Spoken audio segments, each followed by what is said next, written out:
شروع اللہ کے نام سے جو بڑا مہربان نہایت رحم والا ہے۔ حامیم، اس کتاب کا اتارا جانا خدائے غالب و دانا کی طرف سے ہے، جو گناہ بخشنے والا اور توبہ قبول کرنے والا اور سخت عذاب دینے والا اور صاحب کرم ہے۔ اس کے سوا کوئی معبود نہیں، اسی کی طرف پھر کر جانا ہے۔ خدا کی آیتوں میں وہی لوگ جھگڑتے ہیں جو کافر ہیں، تو ان لوگوں کا شہروں میں چلنا پھرنا تمہیں دھوکے میں نہ ڈال دے۔ ان سے پہلے نوح کی قوم اور ان کے بعد اور امتوں نے بھی پیغمبروں کی تکذیب کی، اور ہر امت نے اپنے پیغمبر کے بارے میں یہی قصد کیا کہ اس کو پکڑ لیں، اور بےہودہ شبہات سے جھگڑتے رہے کہ اس سے حق کو زائل کر دیں، تو میں نے ان کو پکڑ لیا، سو دیکھ لو میرا عذاب کیسا ہوا۔ اور اسی طرح کافروں کے بارے میں بھی تمہارے پروردگار کی بات پوری ہو چکی ہے کہ وہ اہل دوزخ ہیں۔ جو لوگ عرش کو اٹھائے ہوئے اور جو اس کے گردا گرد حلقہ باندھے ہوئے ہیں، یعنی فرشتے، وہ اپنے پروردگار کی تعریف کے ساتھ تسبیح کرتے رہتے ہیں اور اس کے ساتھ ایمان رکھتے ہیں اور مومنوں کے لیے بخشش مانگتے رہتے ہیں کہ اے ہمارے پروردگار، تیری رحمت اور تیرا علم ہر چیز کو احاطہ کیے ہوئے ہے، تو جن لوگوں نے توبہ کی اور تیرے رستے پر چلے ان کو بخش دے اور دوزخ کے عذاب سے بچا لے۔ اے ہمارے پروردگار، ان کو ہمیشہ رہنے کی بہشتوں میں داخل کر جن کا تو نے ان سے وعدہ کیا ہے، اور جو ان کے باپ دادا اور ان کی بیویوں اور ان کی اولاد میں سے نیک ہوں ان کو بھی، بے شک تو غالب حکمت والا ہے۔ اور ان کو عذابوں سے بچائے رکھ، اور جس کو تو اس روز عذابوں سے بچا لے گا تو بے شک اس پر مہربانی فرمائی، اور یہی بڑی کامیابی ہے۔ جن لوگوں نے کفر کیا ان سے پکار کر کہہ دیا جائے گا کہ جب تم دنیا میں ایمان کی طرف بلائے جاتے تھے اور مانتے نہیں تھے تو خدا اس سے کہیں زیادہ بیزار ہوتا تھا جس قدر تم اپنے آپ سے بیزار ہو رہے ہو۔ وہ کہیں گے کہ اے ہمارے پروردگار، تو نے ہم کو 2 دفعہ بے جان کیا اور 2 دفعہ جان بخشی، ہم کو اپنے گناہوں کا اقرار ہے، تو کیا نکلنے کی کوئی سبیل ہے؟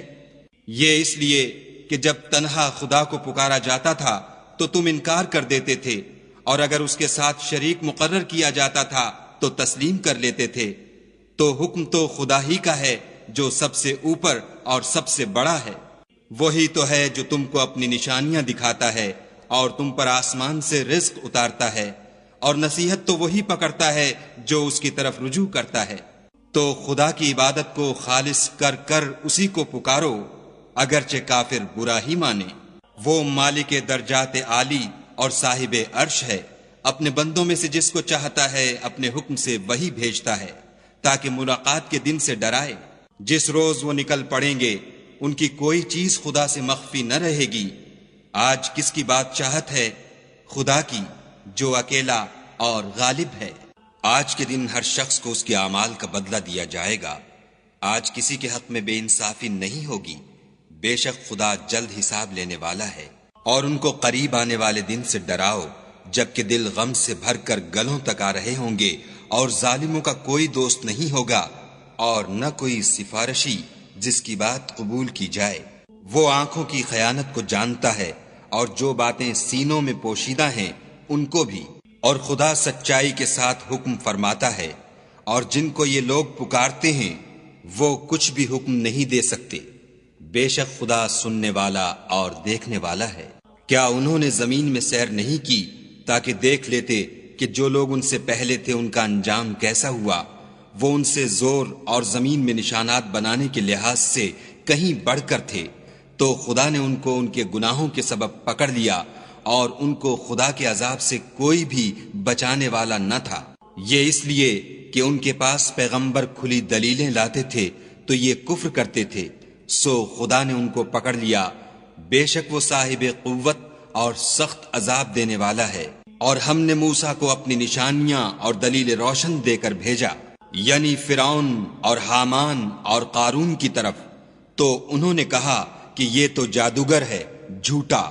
غرض جب وہ ان کے پاس ہماری طرف سے حق لے کر پہنچے تو کہنے لگے کہ جو لوگ اس کے ساتھ خدا پر ایمان لائے ہیں ان کے بیٹوں کو قتل کر دو اور بیٹیوں کو رہنے دو، اور کافروں کی تدبیریں بے ٹھکانے ہوتی ہیں۔ اور فرعون بولا کہ مجھے چھوڑو کہ موسیٰ کو قتل کر دوں اور وہ اپنے پروردگار کو بلا لے، مجھے ڈر ہے کہ وہ کہیں تمہارے دین کو نہ بدل دے یا ملک میں فساد نہ پیدا کر دے۔ موسیٰ نے کہا کہ میں ہر متکبر سے جو حساب کے دن یعنی قیامت پر ایمان نہیں لاتا اپنے اور تمہارے پروردگار کی پناہ لے چکا ہوں۔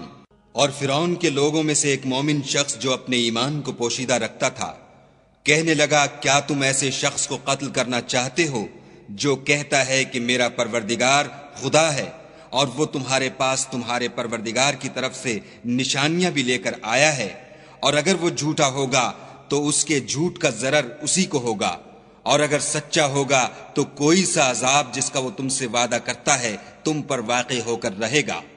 بے شک خدا اس شخص کو ہدایت نہیں دیتا جو بے لحاظ جھوٹا ہے۔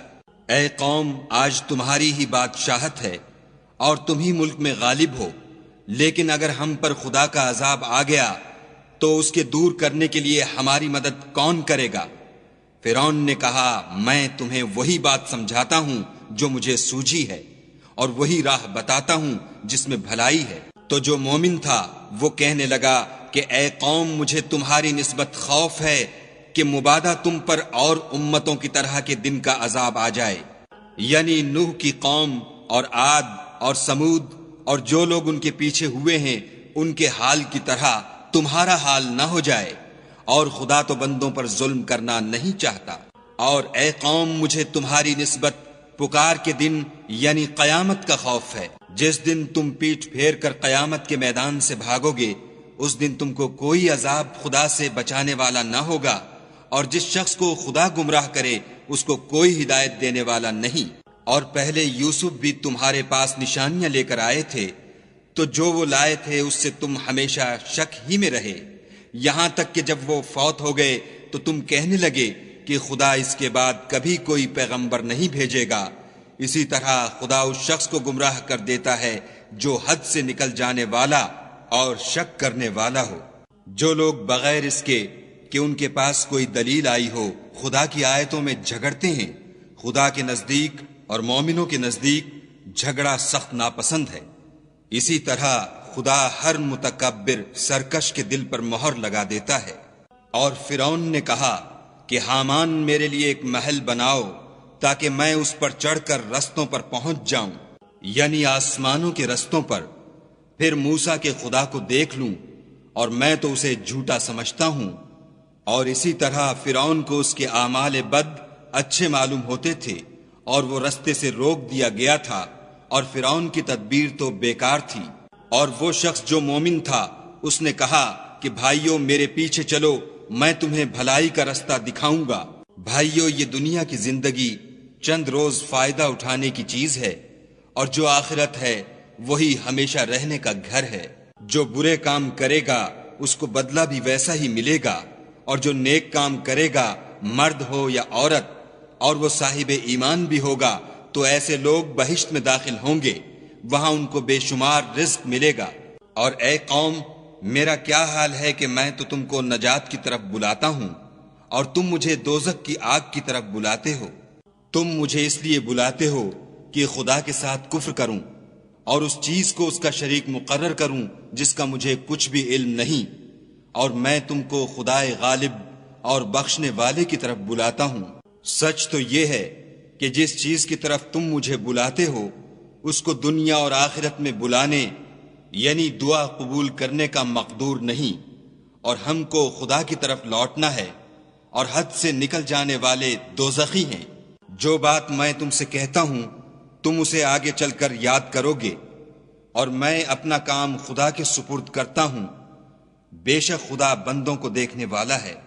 غرض خدا نے موسیٰ کو ان لوگوں کی تدبیروں کی برائیوں سے محفوظ رکھا، اور فرعون والوں کو برے عذاب نے آ گھیرا، یعنی آتش جہنم کہ صبح و شام اس کے سامنے پیش کیے جاتے ہیں۔ اور جس روز قیامت برپا ہوگی حکم ہوگا کہ فرعون والوں کو سخت عذاب میں داخل کرو۔ جب وہ دوزخ میں جھگڑیں گے تو ادنا درجے کے لوگ بڑے آدمیوں سے کہیں گے کہ ہم تو تمہارے تابع تھے، تو کیا تم دوزخ کے عذاب کا کچھ حصہ ہم سے دور کر سکتے ہو؟ بڑے آدمی کہیں گے کہ تم بھی اور ہم بھی سب دوزخ میں ہیں، خدا بندوں میں فیصلہ کر چکا ہے۔ اور جو لوگ آگ میں جل رہے ہوں گے وہ دوزخ کے داروغوں سے کہیں گے کہ اپنے پروردگار سے دعا کرو کہ ایک روز تو ہم سے عذاب ہلکا کر دے۔ وہ کہیں گے کہ کیا تمہارے پاس تمہارے پیغمبر نشانیاں لے کر نہیں آئے تھے؟ وہ کہیں گے کیوں نہیں؟ تو وہ کہیں گے کہ تم ہی دعا کرو، اور کافروں کی دعا اس روز بیکار ہوگی۔ ہم اپنے پیغمبروں کی اور جو لوگ ایمان لائے ہیں ان کی دنیا کی زندگی میں بھی مدد کرتے ہیں، اور جس دن گواہ کھڑے ہوں گے یعنی قیامت کو بھی، جس دن ظالموں کو ان کی معذرت کچھ فائدہ نہ دے گی اور ان کے لیے لعنت اور برا گھر ہے۔ اور ہم نے موسیٰ کو ہدایت کی کتاب دی اور بنی اسرائیل کو اس کتاب کا وارث بنایا۔ عقل والوں کے لیے ہدایت اور نصیحت ہے۔ تو صبر کرو، بے شک خدا کا وعدہ سچا ہے، اور اپنے گناہوں کی معافی مانگو، اور صبح و شام اپنے پروردگار کی تعریف کے ساتھ تسبیح کرتے رہو۔ جو لوگ بغیر کسی دلیل کے جو ان کے پاس آئی ہو خدا کی آیتوں میں جھگڑتے ہیں، ان کے دلوں میں اور کچھ نہیں، ارادہ عظمت ہے، اور وہ اس کو پہنچنے والے نہیں۔ تو خدا کی پناہ مانگو، بے شک وہ سننے والا اور دیکھنے والا ہے۔ آسمانوں اور زمین کا پیدا کرنا لوگوں کے پیدا کرنے کی نسبت بڑا کام ہے، لیکن اکثر لوگ نہیں جانتے۔ اور اندھا اور آنکھ والا برابر نہیں، اور نہ ایمان لانے والے نیکوکار اور نہ بدکار برابر ہیں۔ حقیقت یہ ہے کہ تم بہت کم غور کرتے ہو۔ قیامت تو آنے والی ہے، اس میں کچھ شک نہیں، لیکن اکثر لوگ ایمان نہیں رکھتے۔ اور تمہارے پروردگار نے کہا ہے کہ تم مجھ سے دعا کرو، میں تمہاری دعا قبول کروں گا۔ جو لوگ میری عبادت سے ازراہ تکبر کنیاتے ہیں، ان قریب جہنم میں ذلیل ہو کر داخل ہوں گے۔ خدا ہی تو ہے جس نے تمہارے لیے رات بنائی کہ اس میں آرام کرو، اور دن کو روشن بنایا کہ اس میں کام کرو۔ بے شک خدا لوگوں پر فضل کرنے والا ہے، لیکن اکثر لوگ شکر نہیں کرتے۔ یہی خدا تمہارا پروردگار ہے جو ہر چیز کا پیدا کرنے والا ہے، اس کے سوا کوئی معبود نہیں، پھر تم کہاں بھٹک رہے ہو؟ اسی طرح وہ لوگ بھٹک رہے تھے جو خدا کی آیتوں سے انکار کرتے تھے۔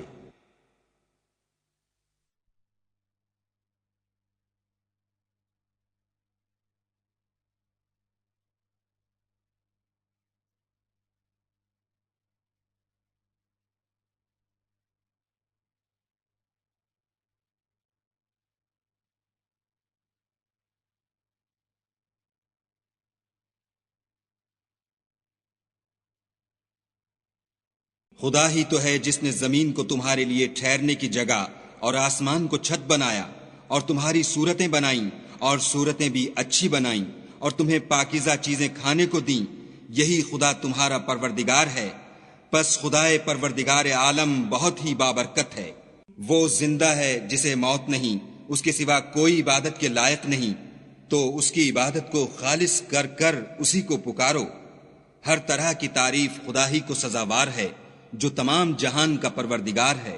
اے محمد صلی اللہ علیہ وآلہ وسلم، ان سے کہہ دو کہ مجھے اس بات کی ممانعت کی گئی ہے کہ جن کو تم خدا کے سوا پکارتے ہو ان کی پرستش کروں، اور میں ان کی کیوں کر پرستش کروں جبکہ میرے پاس میرے پروردگار کی طرف سے کھلی دلیلیں آ چکی ہیں، اور مجھ کو حکم یہ ہوا ہے کہ پروردگار عالم ہی کا تابع فرمان ہوں۔ وہی تو ہے جس نے تم کو پہلے مٹی سے پیدا کیا، پھر نطفہ بنا کر، پھر لوتھڑا بنا کر، پھر تم کو نکالتا ہے کہ تم بچے ہوتے ہو، پھر تم اپنی جوانی کو پہنچتے ہو، پھر بوڑھے ہو جاتے ہو، اور کوئی تم میں سے پہلے ہی مر جاتا ہے، اور تم موت کے وقت مقرر تک پہنچ جاتے ہو، اور تاکہ تم سمجھو۔ وہی تو ہے جو جلاتا اور مارتا ہے، پھر جب وہ کوئی کام کرنا اور کسی کو پیدا کرنا چاہتا ہے تو اس سے کہہ دیتا ہے کہ ہو جا، تو وہ ہو جاتا ہے۔ کیا تم نے ان لوگوں کو نہیں دیکھا جو خدا کی آیتوں میں جھگڑتے ہیں؟ یہ کہاں بھٹک رہے ہیں؟ جن لوگوں نے کتاب خدا کو اور جو کچھ ہم نے اپنے پیغمبروں کو دے کر بھیجا اس کو جھٹلایا، وہ ان قریب معلوم کر لیں گے، جبکہ ان کی گردنوں میں طوق اور زنجیریں ہوں گی اور گھسیٹے جائیں گے، یعنی کھولتے ہوئے پانی میں، پھر آگ میں جھونک دیے جائیں گے۔ پھر ان سے کہا جائے گا کہ وہ کہاں ہیں جن کو تم خدا کے شریک بناتے تھے، یعنی غیر خدا؟ کہیں گے وہ تو ہم سے جاتے رہے، بلکہ ہم تو پہلے کسی چیز کو پکارتے ہی نہیں تھے۔ اسی طرح خدا کافروں کو گمراہ کرتا ہے۔ یہ اس کا بدلہ ہے کہ تم زمین میں حق کے بغیر یعنی اس کے خلاف خوش ہوا کرتے تھے، اور اس کی سزا ہے کہ اترایا کرتے تھے۔ اب جہنم کے دروازوں میں داخل ہو جاؤ، ہمیشہ اسی میں رہو گے، متکبروں کا کیا برا ٹھکانہ ہے۔ تو اے پیغمبر صلی اللہ علیہ وآلہ وسلم، صبر کرو، خدا کا وعدہ سچا ہے۔ اگر ہم تم کو کچھ اس میں سے دکھا دیں جس کا ہم تم سے وعدہ کرتے ہیں، یعنی کافروں پر عذاب نازل کریں یا تمہاری مدت حیات پوری کر دیں، تو ان کو ہماری ہی طرف لوٹ کر آنا ہے۔ اور ہم نے تم سے پہلے بہت سے پیغمبر بھیجے، ان میں کچھ تو ایسے ہیں جن کے حالات تم سے بیان کر دیے ہیں، اور کچھ ایسے ہیں جن کے حالات بیان نہیں کیے، اور کسی پیغمبر کا مقدور نہ تھا کہ خدا کے حکم کے بغیر کوئی نشانی لائے۔ پھر جب خدا کا حکم آ پہنچا تو انصاف کے ساتھ فیصلہ کر دیا گیا، اور اہل باطل نقصان میں پڑ گئے۔ خدا ہی تو ہے جس نے تمہارے لیے 4 پائے بنائے تاکہ ان میں سے بعض پر سوار ہو اور بعض کو تم کھاتے ہو، اور تمہارے لیے ان میں اور بھی فائدے ہیں، اور اس لیے بھی کہ کہیں جانے کی تمہارے دلوں میں جو حاجت ہو ان پر چڑھ کر وہاں پہنچ جاؤ، اور ان پر اور کشتیوں پر تم سوار ہوتے ہو، اور وہ تمہیں اپنی نشانیاں دکھاتا ہے، تو تم خدا کی کن کن نشانیوں کو نہ مانو گے؟ کیا ان لوگوں نے زمین میں سیر نہیں کی تاکہ دیکھتے کہ جو لوگ ان سے پہلے تھے ان کا انجام کیسا ہوا، حالانکہ وہ ان سے کہیں زیادہ اور طاقتور اور زمین میں نشانات بنانے کے اعتبار سے بہت بڑھ کر تھے؟ تو جو کچھ وہ کرتے تھے وہ ان کے کچھ کام نہ آیا، اور جب ان کے پیغمبر ان کے پاس کھلی نشانیاں لے کر آئے تو جو علم اپنے خیال میں ان کے پاس تھا اس پر اترانے لگے، اور جس چیز سے تمسخر کیا کرتے تھے اس نے ان کو آ گھیرا۔ پھر جب انہوں نے ہمارا عذاب دیکھ لیا تو کہنے لگے کہ ہم خدائے واحد پر ایمان لائے، اور جس چیز کو اس کے ساتھ شریک بناتے تھے اس سے نامعتقد ہوئے۔ لیکن جب وہ ہمارا عذاب دیکھ چکے اس وقت ان کے ایمان نے ان کو کچھ بھی فائدہ نہ دیا۔ یہ خدا کی عادت ہے جو اس کے بندوں کے بارے میں چلی آتی ہے، اور وہاں کافر گھاٹے میں پڑ کر رہ گئے۔